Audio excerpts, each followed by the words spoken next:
자, 제가 지금 이 안보 위기가 매우 심각한 상황이다라는 말을 수도 없이 이야기를 했습니다. 그런데요, 현 정권은 안보에 있어서만큼은 그야말로 전통적인 한미 동맹을 해체하고 한미일 간의 이 동맹으로 다가가는 부분을 막으면서 지금 북한의 핵을 인정하면서 주한미군을 점차적으로 철수시키는 전시작전권 이양을 미국이 아니라 이 북핵 위기의 과정에서 한국이 지난 10월 말에 SCM에서 거론하면서 한미 국방장관 회담에서 거론하면서 사드 배치를 가지고 저렇게 장난을 치면서 중국을 향해서는 MD도 안 하겠다, 사드도 더 안 가져오겠다, 한미일 군사 동맹도 안 하겠다라고 약속을 하면서 지금 평창 올림픽은 뒷전이고 북한의 한마디로 이 비핵화를 위한 도구로 이용을 하면서 지금 물밑에서 여전히 중국과 유엔, 북한 등을 통한 북한의 핵을 인정하는 이런 식의 북미 평화협정을 타결시켜 주려고 하는 일들을 꾸미고 있습니다. 자, 우리가요, 지금 이런 안보 위기에서 불감증이 저는 도를 넘었다라고 이렇게 보고 있습니다. 한국 국민들의 한 절반쯤은요, 설마 전쟁이 나겠느냐. 전쟁이 안 나고 이 일이 해결될 가능성이 지금 여전히 아주 높죠.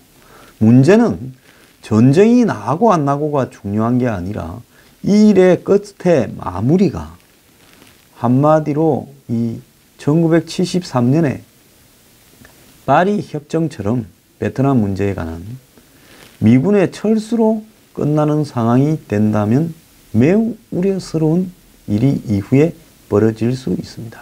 미국의 맥마스터 외교안보 보좌관도 북한의 핵과 ICBM의 근본적인 목적은 남한에 적화다는 거죠. 그럼 어떤 방법을 통해서 남한에 적화가 되느냐? 즉 북한이 핵을 가지고 평화협정을 미국과 맺으면서 남한 정부도 미군 나가라, 북한도 미군 철수하라, 중국도 철수하라, 이런 속에서 미군이 견디지 못하고 떠나게 되는 부분.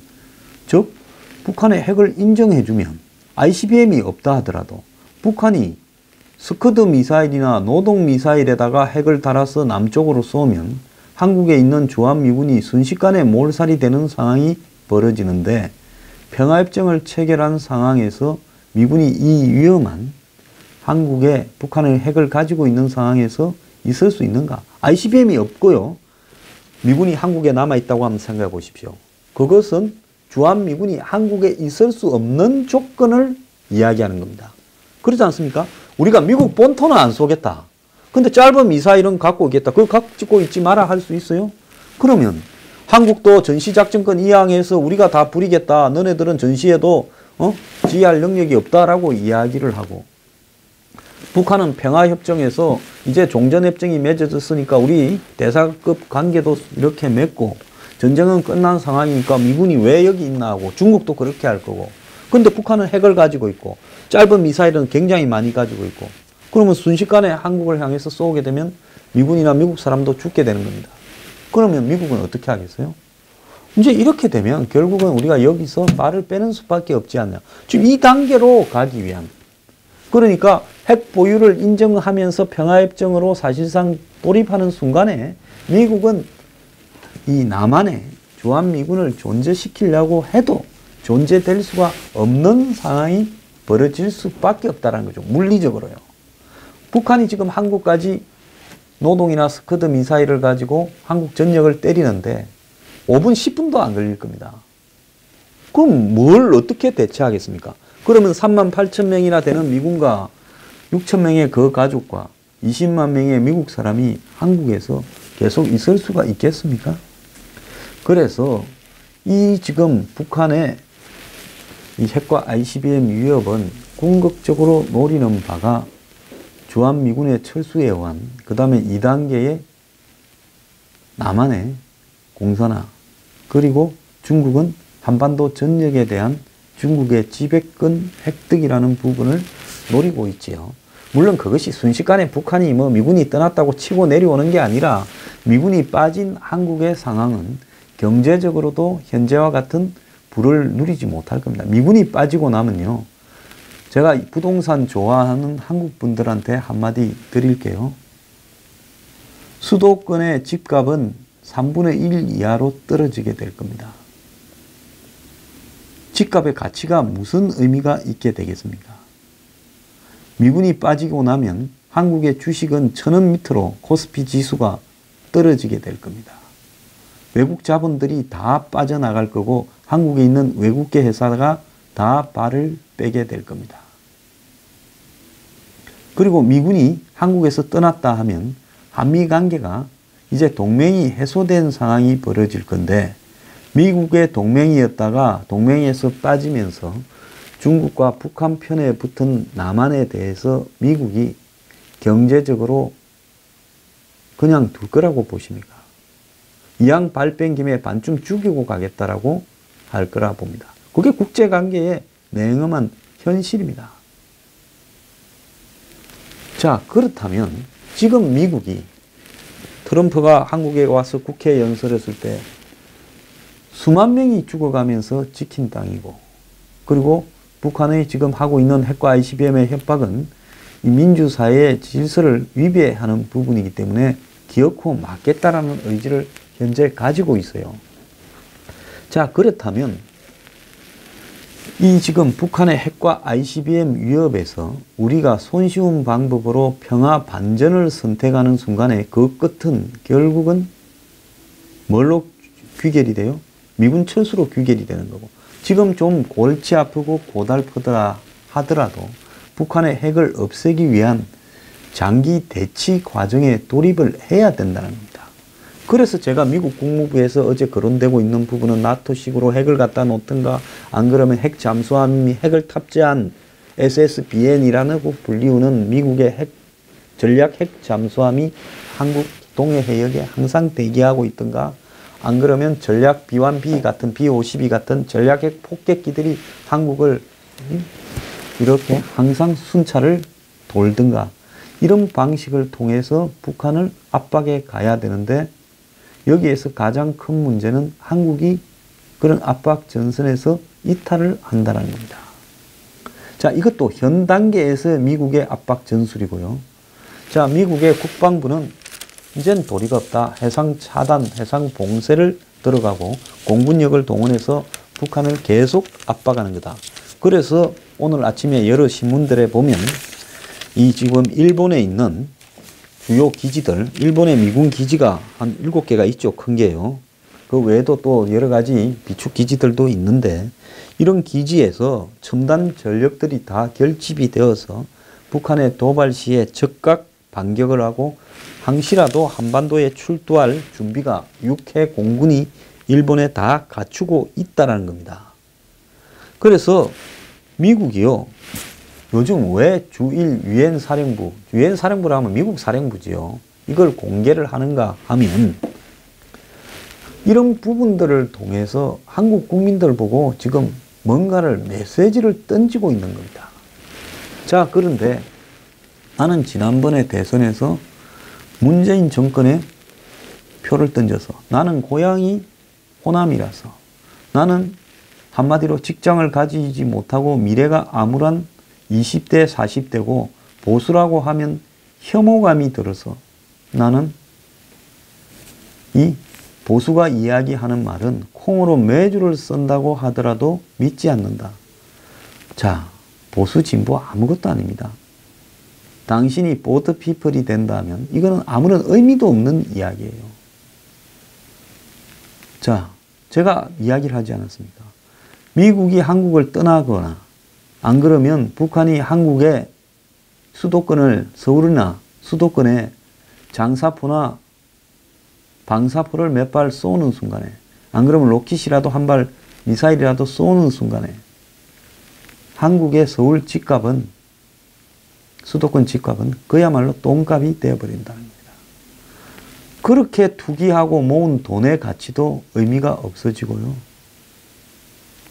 지금 한국의 국가라는 이 무슨 거대하게 보이는 이 시스템이요.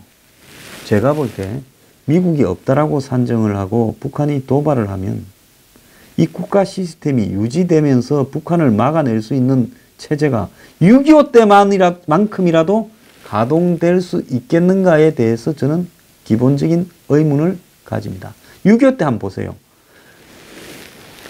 조선시대 살고 일제 천황 밑에 살다가 해방된 지 5년밖에 안 돼서 군이 실체도 없고 형태도 별로 없는데 그 북한군이 내려왔다니까 중학생, 고등학생이 학도병으로 가서 죽으면서 이 땅을 지키려고 전선이 무너져가는 과정에서도 낙동강 정선에서 포항에서 전부 이렇게 쓰러져 갔습니다. 자, 그때 한강을 지키겠다고 사수하고 싸운 사람들, 또 북한군 탱크에 몸을 던진 사람들이요. 나라가 자신들한테 아무것도 해줘. 그때 복지를 해줬겠습니까? 아무것도 해주지 않아. 교육 시스템이 있었어요. 복지가 있었어요. 각자 지 알아서 하루 벌어서 하루 먹고 살았던 시대였습니다. 국가가 국민에게 해줄 수 있는 게 아무것도 없는 시대에도 이 나라를 지키겠다고 목숨을 던져서 싸우면서 군의 시스템이 유지가 되고요. 국가 시스템이 유지가 되었어요.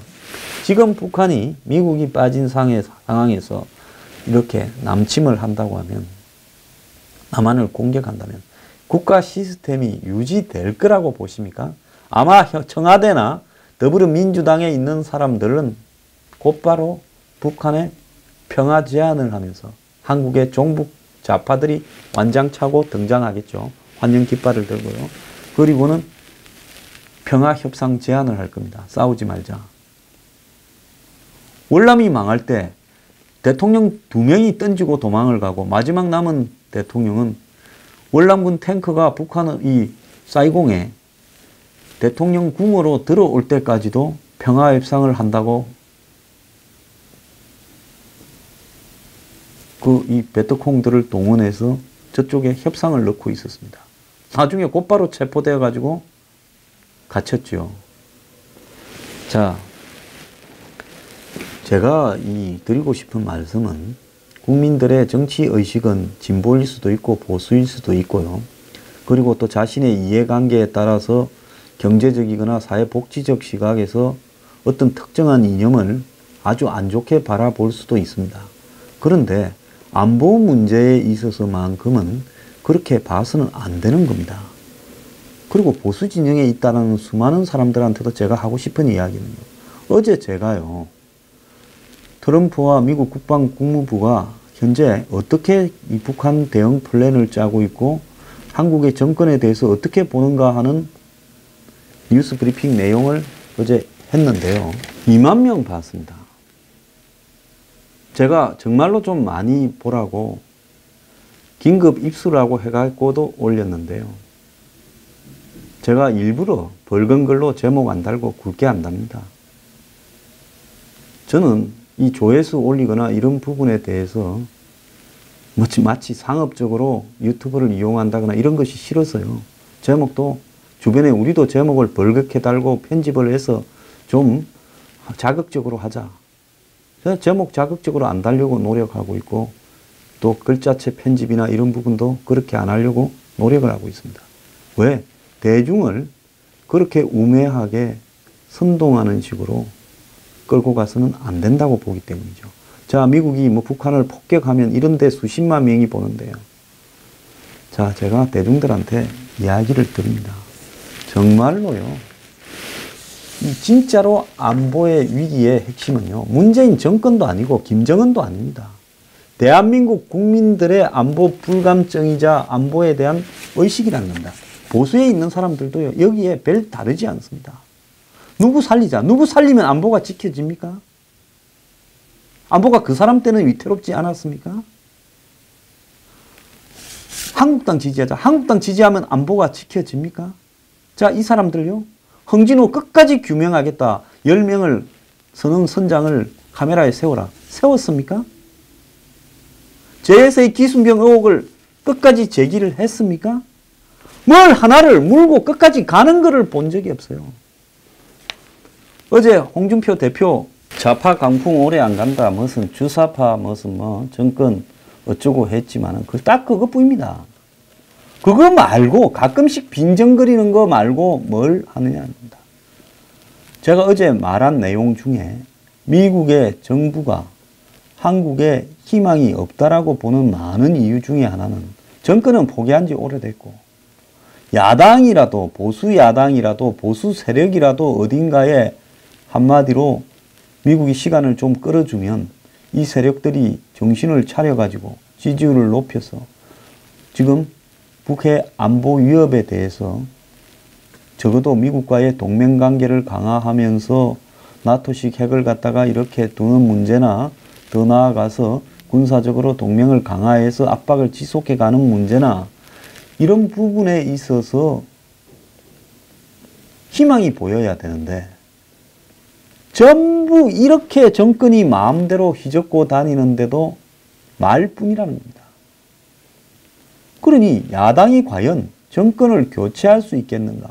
저 야당의 구심점이 나와서 다음에 대권 주자가 있겠는가에 대해서 지금 완전히 회의적인 시각으로 바라보다 보니 도대체 북한에 대한 제재와 압박을 가지고 이걸 얼마나 더 끌어가야 한국 측에서는 미국에 그래도 이 벽돌이라도 하나 올리는 시계로 도움이라도 줄 수 있겠는가. 저거 문제인데 저거 나라에 정권 잡은 사람은 저쪽 편에 서 있는 것 같고 그래도 가세해야 될 한국의 야당 세력은 흔적도 보이지 않으면서 무엇 때문에 존재하는지도 모르겠고 이렇다 하면 미국 혼자서 일본 데리고 이 끝없는 싸움을 언제까지 가야 하는가 하는 문제가 발생할 수밖에 없는 겁니다. 자, 청년 세력이나 여성들한테 이야기를 합니다. 그런 사람들 안보라고 하면 콧방귀 끼고요. 현 정권이 마치 무슨 명약이라도 되는 양 자신의 인생에 열광하는데요. 지지할 거는 지지하지만은요. 그 기본적인 펀더멘탈 기초는 안보지 않습니까? 안보가 틀렸다고 하면요. 가차없이 정권에 대해서 비판하고요. 그리고 그 안보에서 수정을 하면 그때 지지를 해야 됩니다. 저는 문정권 지지자들한테도 호소를 합니다. 뭐 마음대로 하라고 밀어준다고요? 그래 이렇게 마음대로 예? 안보 문제도 저거들 마음대로 하고 있습니다. 지금 진짜 마음대로 하고 있어요. 완전히 그냥 해체해서 전통적인 해방 이후의 안보 구도를 지금 해체해서 반대쪽으로 몰고 가고 있습니다. 자, 이 부분에 대해서도 마음대로까지 해라 한 당신들의 책임도요. 정말 역사적으로 져야 될 겁니다. 당신들은 자식도 없고 손자도 없고 이 땅에서 안 살아갈 겁니까? 정말 이러면 안 돼요. 보수라는 사람들도 내가 정말 정신 차려야 된다고 이야기를 하고 싶습니다. 그냥 입으로요. 누구 살리자. 박근혜 살리면 안보가 살아옵니까? 박근혜가 다시 정치할 겁니까?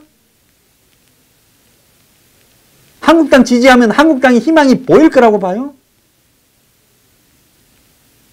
정말로요. 보수라고 자처한다면 이 안보 문제에 대해서 그야말로 경각심을 가지고 이렇게 해야 될 건데요. 미국이 북한 폭격해서 한방에 김정은 날려준다. 이딴 소리 나요 하면서 미국이 뭐 하려고 그럴 겁니까? 미국한테 뭐 맡겨놨습니까? 정말요. 국민 수준이요. 대한민국의 안보를 망가뜨리고 있는 겁니다. 정말 대한민국 국민으로 살아간다면요. 다른 거 다 떠나서 안보는 어떻게 해야 되는가에 대해서 내 고향이나 내 계급이나 내 재산이나 내 사회적 위치나 내 교우관계나 내 정치 성향을 떠나서요. 한번 고민을 해보기를 바랍니다. 결국 이런 식으로 가면요. 이런 짓을 해도 70%의 지지가 나온다고 그게 사실이든 아니든 그렇게 발표하는데 그것이 아니라고 검증하는 언론이 하나도 없지 않습니까? 이게 만약에 아니라고 하면요. 조선, 동아 이런 보수 언론이 몇 남지도 않았지만은 여론조사를 해서 우리가 해보니까 몇 프로다 이렇게 발표하면 될 거 아닙니까? 그래 안 하잖아요. 겁이 나서 안 하든지 실제 그렇든지 이게 지금 우리 현실이라는 겁니다. 현실을 인정해야지 지지율이 높니 안 높니 빈정거리고 그게 무슨 의미가 있냐는 거죠. 자, 그렇게 조작을 하든 환상을 심어주든 해서 겁을 주든 해서 지금 파퓰리즘으로 이 사회를 끌고 가고 있어요. 그럼 여기에 대해서 국민들이 어떻게 해야 되겠습니까? 박근혜 전 대통령의 잘못된 부분에 촛불로 저항을 했다고 하면요. 국가의 안보를 해치하는 부분에 대해서도 국민들이 횃불을 들고 저항할 수 있는 권리가 있다는 겁니다. 그런데요. 문재인 지지하니까 안보도 무조건 믿는다? 그래, 믿으세요. 믿으세요. 나중에 당신 집값 똥값 되고 당신 주식 똥값 되고 나중에 차절연금 없어지면 그때 후회하지 말길 바랍니다. 정말로요. 국민들 저질입니다.